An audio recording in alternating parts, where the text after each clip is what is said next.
Hello, my name is Dr. Siminopoku, and I'm a trainee integrative therapist and a families practitioner. And in today's video, we are going to explore mastering life as a highly sensitive person in a heartless and loveless world. We're going to delve into what exactly is a highly sensitive person and what ways can we keep our hearts tender, our sensitivities intact, and as well keep ourselves grounded in a time where there's a pervasive issue of lovelessness in our modern society.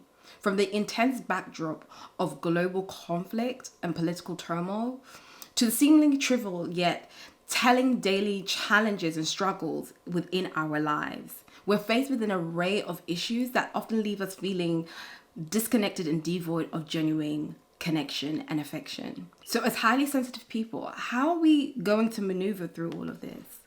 Let's take this journey together within this video to find light in darkness and warmth in a world that often feels very, very cold. What I want to achieve by the end of the video is to support you and to encourage you to keep your tenderness. Now, the idea of a highly sensitive person was introduced by Elaine Aron. You know, this is an American psychologist and researcher. Many people actually believe that highly sensitive people were just introverts until research came out and exposed the fact that 30% of highly sensitive people were actually extroverted. People tend to be deep internal processors.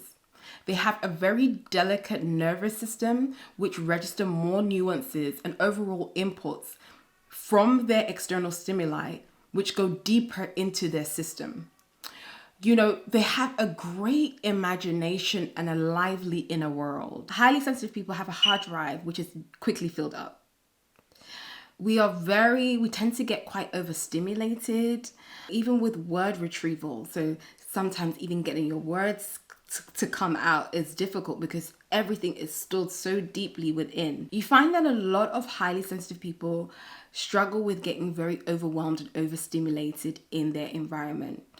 You know, they notice all the subtlety about facial expressions, posture, tone, voice, physical attributes, height, vocalization. Like when you are a highly sensitive person, as a result of your ability to really take in a room, to really gauge the environment and to soak in the details of the environment, you find that you want to withdraw a lot because you're taking in so much from the environments that you're within. So if you are a more delicate soul, you will reach your limit of what feels quite pleasant quicker because you become stimulated a lot faster.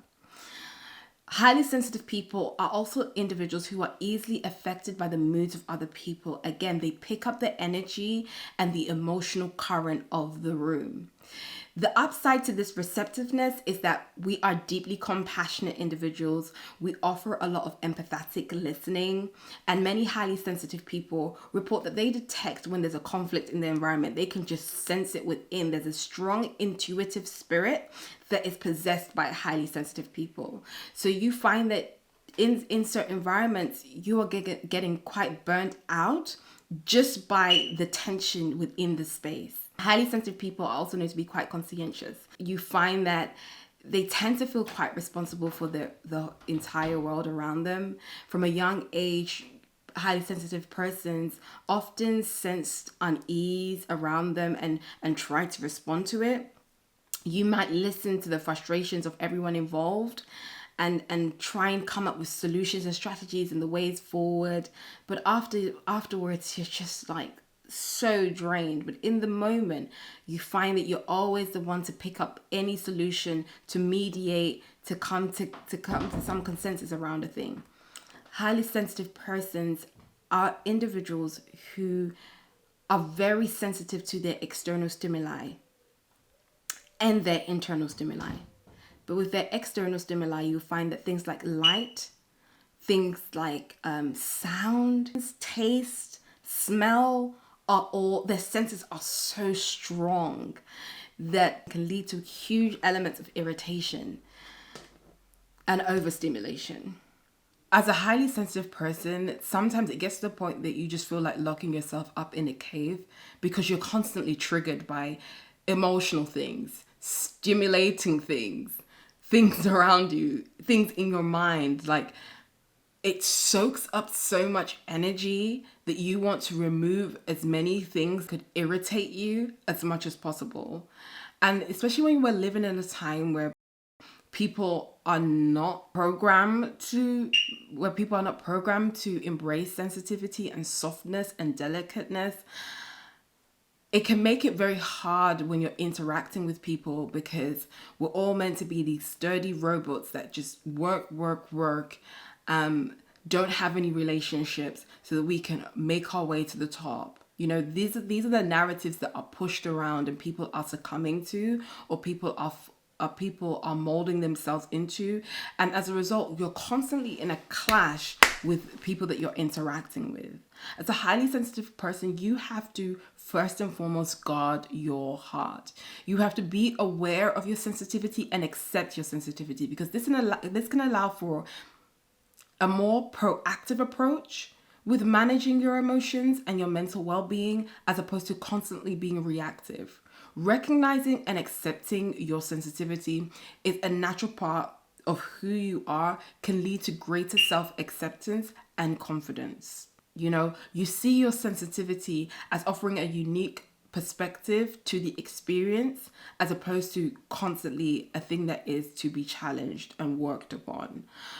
Secondly, in the process of guarding your heart and maintaining your sensitivity and navigating in this loveless world, you have to create a space within. There are so many things going on around us that you have to learn the art of your own solitude, the safety that exists within us. To get the most enjoyment out of being a highly sensitive person, you need to realize the importance of creating space for your sensitivity. So whether that be attuning within through grounded breathing, exercising, finding your center point within your soul, finding ways to decompress from stimulating environments, taking time out, going on strolls, doing things that can align the body, the soul, the spirit, and the mind in one, sitting quietly, doing absolutely nothing. If that is what helps you find your grounding point, you need to learn what that space is within. You need to identify where it exists. And for me, one of the things that I've had to work on as a highly sensitive person is my breathing.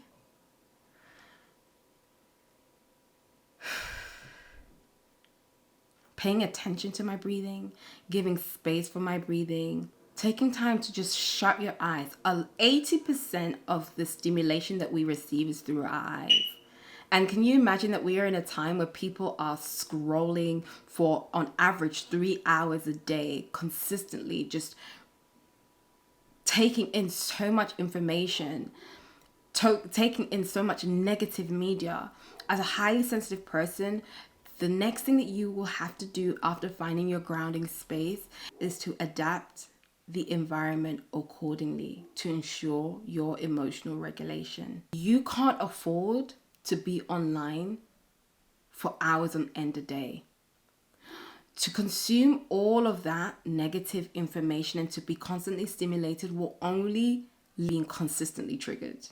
Sometimes the environmental adaptations are making sure that you are not using your phone just before you go to bed, to actually choosing a location that is suitable for you to live.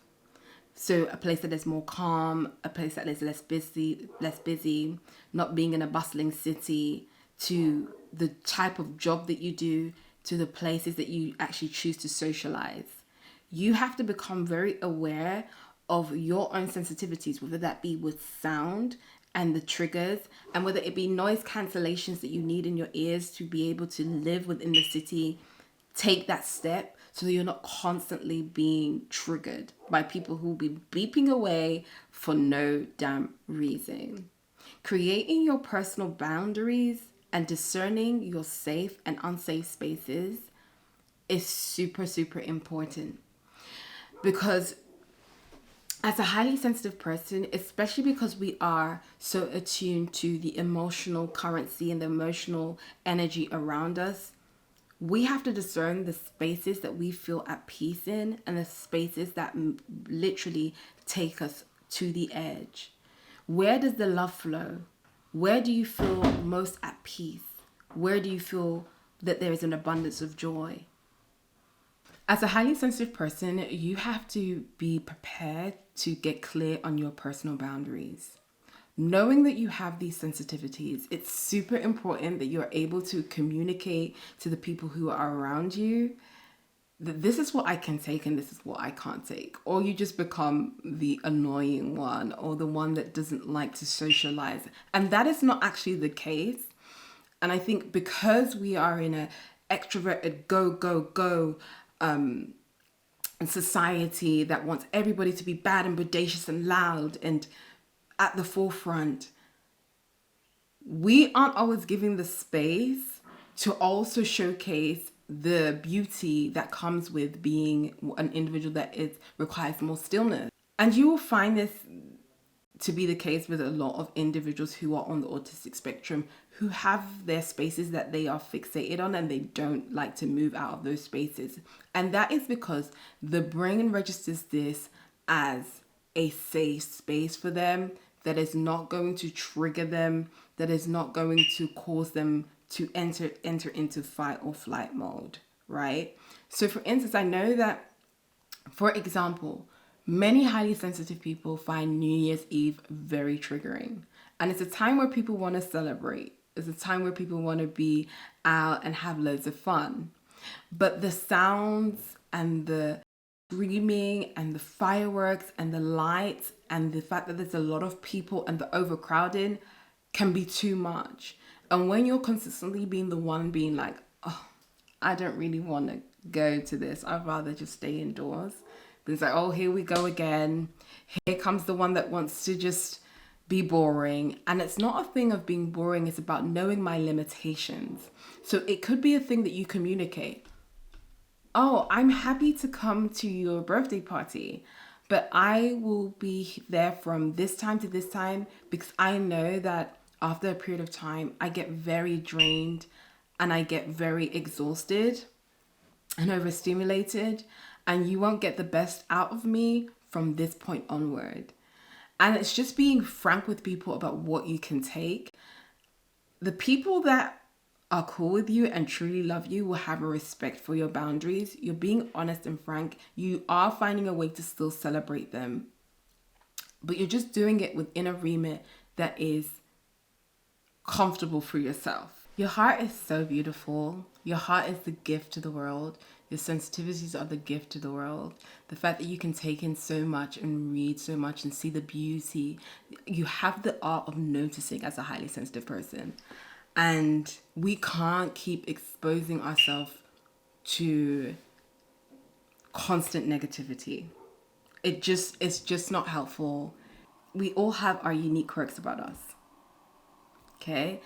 So I honestly wish you the best as the delicate soul that you are, and to find your ways of expressing your sensitivities and your gifts through art, through music, through all your creative abilities that you have as a person that is able to just soak in so much, and as an individual who has a deep and rich inner world.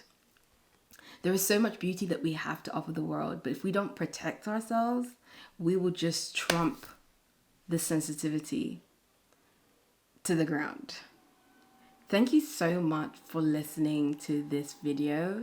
I really would love to know, as a highly sensitive person, how you are managing and how you are coping and how you are able to maintain your lightness in a body that just is so hardwired for depth, when you're in a society that can be quite shallow, insensitive, and heartless.